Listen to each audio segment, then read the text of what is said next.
Welcome to MakersPod, conversations by Allan Gray Makers. Join us on a journey as we learn from artisan entrepreneurs building great businesses. These are their stories. I'm your host, Mashudu Modau. I'm an entrepreneur and creator working in South Africa's startup ecosystem. And today we have a really exciting guest in Lana from Allan Gray Makers. Lana, please introduce yourself. I'm Lana Franks from Allan Gray Makers. I work as the program design and impact assurance manager. Yeah, what does that mean? I get to have all the fun in the team.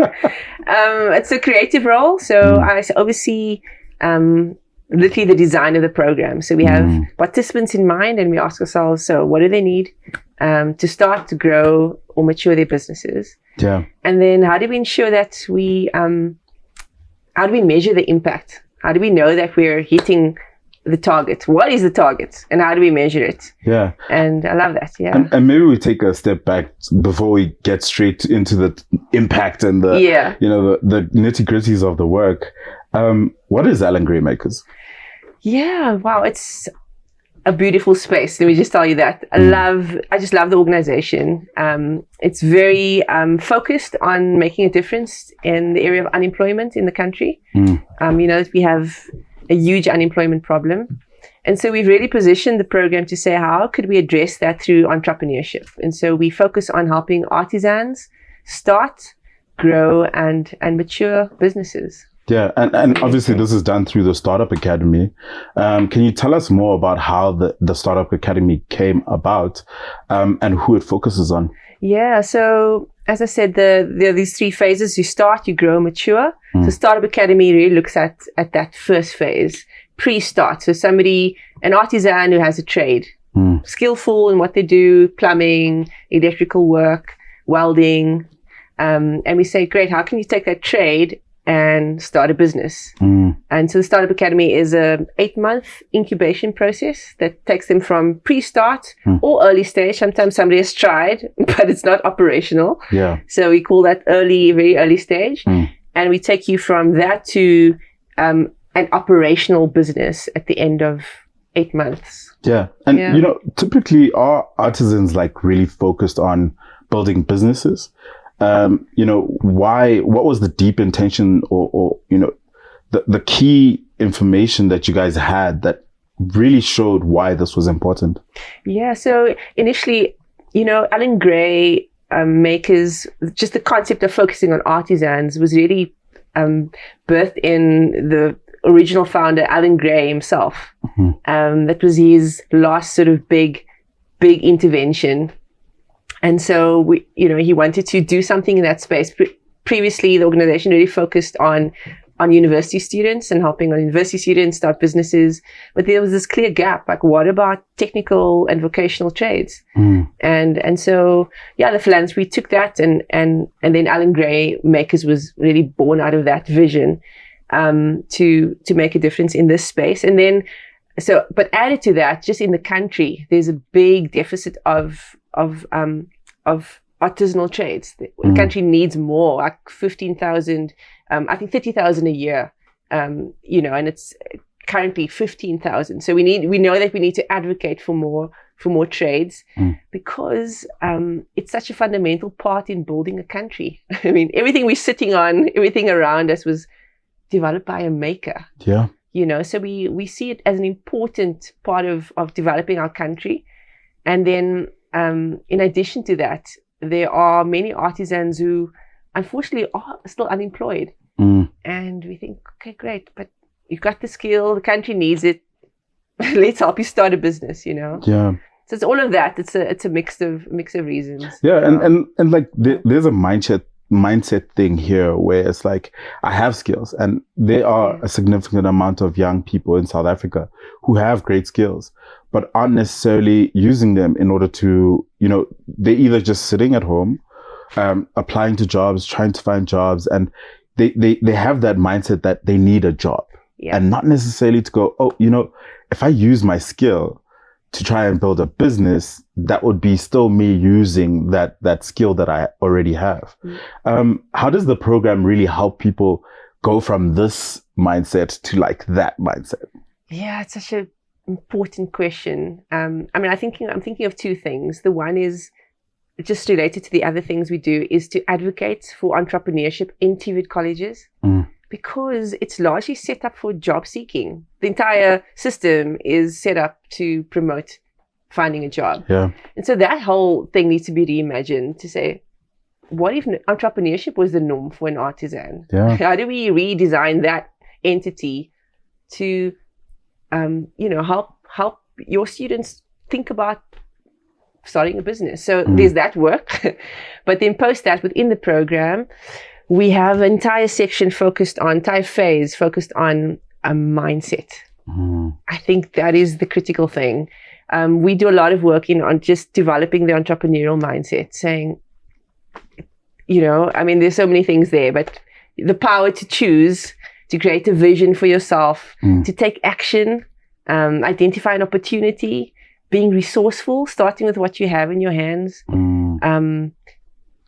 All of that. There are about eight lessons in that area, but we really focus on the mindset, because there's one thing to teach somebody how to start a business, but that's not even half the story. Yeah. The biggest thing is really focusing on the mind, on adjusting your thinking to say, I can. The self-belief, self-efficacy is also part of that mindset. Believing that I can, believing in my own ability to do something of this nature. Entrepreneurship requires courage. It's not easy. Yeah. So we spend a lot of time on mindset work, and then just the practical things around starting a business. Yeah. So what does that sort of 8-month program look like for an entrepreneur to go through? Yeah, I love talking about it. So thanks for the question. There are about 5 phases, and it's a journey. It's literally a journey from having a skill to, like I said, having operational business. So the first phase is called technical readiness. And if an artisan is not able to do the technical work, let's not even start a business, So the first phase is really to ensure that the participants are qualified. It's because they come in not necessarily with a full qualification. There's a big financial barrier to that. So we assist with that. We help artisans become qualified. And then some come in qualified, but are not licensed. And that's another phase. So we help those who are qualified to become licensed. So it's those 2 pathways. And so we know that before you start, we know that great. Technically, you're good, good to go. Then the next phase is saying entrepreneurial readiness, is saying, great, now that you've got the skill, what can you do with it? So, like I said, mindset is the one thing. And then we also help you to identify, what service could you offer a market? It's the product. Product is in product service, finding the right product for the right people, at the right price point, basically is that phase. And then once they've decided, okay, I know what I want to do. I know that there's a market for what I can, for my skill or my service. We then say, great, now let's set up shop. And we take you through setting up a company, registering the business, and then the business management operations. How do I do this? Yeah. There's one thing, the difference between technical work and then managing your business. And so for entrepreneurs in the early stages, need to do both. They need to actually be the technical expert and the business manager, Yeah. So we teach them some basic business management skills, especially finance. Yeah. Notoriously, it's a big notorious challenge for entrepreneurs. Yeah, for sure. Such a challenge. Yeah. But basics. Yeah. I wonder, obviously you've done now the sort of build work where, you've made sure they qualified, you've made sure they licensed, and then they set up the business. Yeah. What's the challenges most people have there when they go, okay, I knew I was going to have to do the work. That's great. But now I have to become a businessman. Is there ever sort of like a pushback from entrepreneurs there where it's like, oh, wait, this is me actually like running a business now? Yeah. Yeah. The biggest one is finance. It's just, how do I manage that? How do I manage what comes in, separating my personal and my business banking? Finances, yeah. Wow, that's a major one, So that's the biggest learning curve. I think being able to register the company generally is easy. Understanding how to set up a process seems quite fine. I think participants have found that quite good, actually. Yeah. But the finance needs work. And so we give a lot of time to that. I think, so that's the biggest one, I think. So what comes after the finance and sort of throughout the rest of the program? Yeah, so in addition to the finance, we also do some basic marketing. So they get to set up a business page. So on Facebook, as an example. So that's good. And then how to just make a sale, how to do basic customer service, also so critical. Because that, that, I don't know if you know, I mean, I'm sure you can identify with if a plumber comes to your house and does a really great job, you want to tell your friends, like, listen, you need to get this guy, Yeah. So basic customer service, how to retain customers is critical to success of an artisanal business. And then, but after that phase, business, we get industry readiness. It's a very short phase, but we introduce participants to their industry bodies. It's very important to professionalize, that aspect of their journey, to say, great, don't just work in isolation, be accountable to a professional body.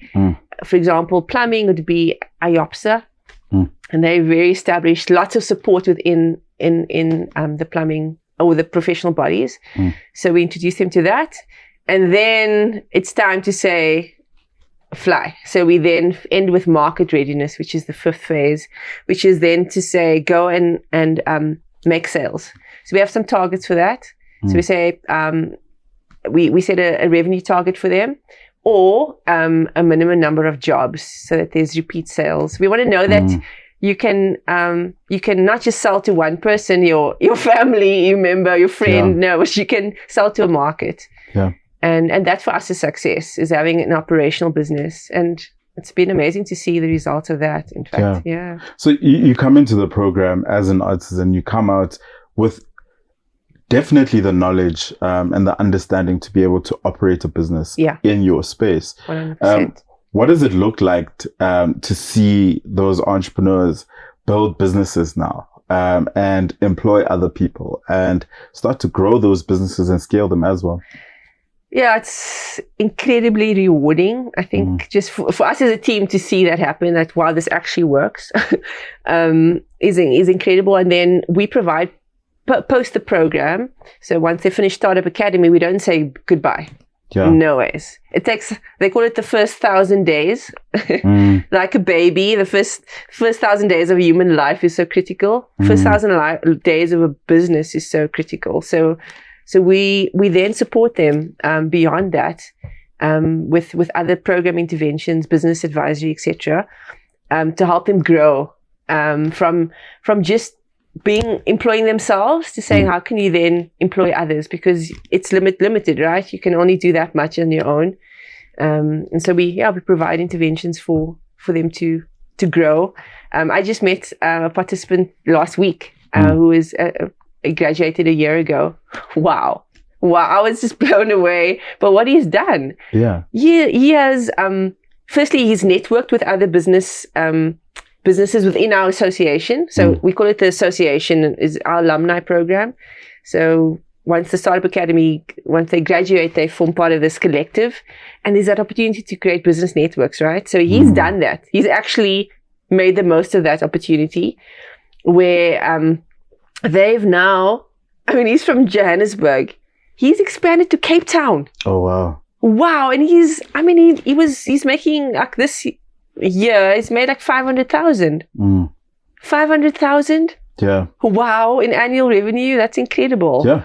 Incredible. And we're just so happy. We'd love to actually record his story as well. I think it's very inspiring. Yeah. And I think we're going to use this platform mainly to record these really great stories of people who are not only using the program to build their businesses, but build really great artisanal businesses, and the builders really, really going out into the world and trying to scale those businesses as well. Absolutely. Yeah. And I think it's the relatable role models. And so we often have makers panels. And the one thing our participants always ask more of is, I want more of that, you know. I want to learn from people just like me who had to navigate this. Yeah, I see myself in you. I can identify with the fear you started with, and it's inspiring, you know, to see, especially women. I think, maybe not especially, I think also, I mean, most definitely women, because in addition to just starting a business, they have the additional challenge of a market that says, you're a plumber, you're female, where's the plumber? You know, put the real plumber on the phone. They often get the pushback. And so we have our women who can just speak about those challenges and how they've overcome it, you know. We find that really encouraging. You know, can you speak to, you know, one story? I mean, you already mentioned one, but is there another story that you really appreciate or love from someone who came into the program thinking, you know, I'm not a business person. I just want to be a plumber. I just want to, you know, I want to build homes. I want to be able to do all these other things. And they're coming out on the other side going, I'm actually going to build a great business. I mean, I can. In fact, one of my colleagues sent us a message yesterday because we graduated our participants last week. 116. 116. That's insane. Wow. It just blows our mind, right? And she sent the most precious message about just thanking us because, exactly. She came in not knowing a thing and now is qualified. I think that's a big thing. Technically, when they come in unqualified and they come in qualified, they get a qualification. That's like the highlight for them, absolute highlight, because it's an access to market as well for them. And then just being able to have their own business. I mean, they've completed the program, having made money. You know, incredible. I think for me, I mean, we just want to say that message because it just reminds us of why we're doing this. And inspires us to extend it to so many others in the country. You know, when we started off, you were talking about the impact that you and the team want to make, and how important this is, that it, you know, helps other people be able to build the things that they care about and see themselves differently as well. You know, you also mentioned how you guys measure the impact in the right ways. What are the right ways to measure the right impact? That's a good one. So there are programmatic milestones, and then there are the bigger ones. Maybe just chat briefly about the programmatic one. So we think it's important that participants have milestones to work towards, and so we've set those. For example, registering your company is a milestone. And then opening a business bank account is a milestone. And then we end with being operational, and we set a specific target, 3 jobs or 2,000 Rand in revenue. And so we know that that's how we measure that the program is working, and participants have something to work towards. So we collaborate with them on impact. It's not just our own lofty ideas. And then in general, we measure, for Allan Gray Makers, we're interested in the number of businesses started and also the number of jobs created. Those are 2 big indicators for us that we're dealing with our main problem, which is unemployment. This is incredible work. If I'm watching this and I'm an artisan and I understand now what this program can actually do for me and, you know, where it can take me and the journey that awaits me as I'm part of the Startup Academy, how do I get started? How do I find it? How do I become part of it? So for 2025, the campaign is currently open. And so every year we run a campaign. There's an annual opportunity. And usually, on our social media pages, Allan Gray Makers, they can just find us on Instagram, Facebook. I think we're LinkedIn as well. So any of those platforms, they can find us. We also have a website, and then there's a link, and they'll go through a selection process. So we've got a very rigorous selection process. We want to make sure that we've selected a suitable candidate. It helps them and it helps us determine whether this is the next best thing for them. That's basically how you can get involved. Thank you so much for joining me. I think it's been really great to learn about the Startup Academy and the work that the team at Allan Gray Makers is making. And I'm really excited to see how we get more of these stories of entrepreneurs who came into the program and it changed their lives. And we see the work that they're doing as well. And we can, you know, get more of those relatable role models to share their story and hopefully influence the next generation of makers and builders who want to, you know, build more great things. Thank you so much. Thanks, Mash. It was great chatting to you. Cool.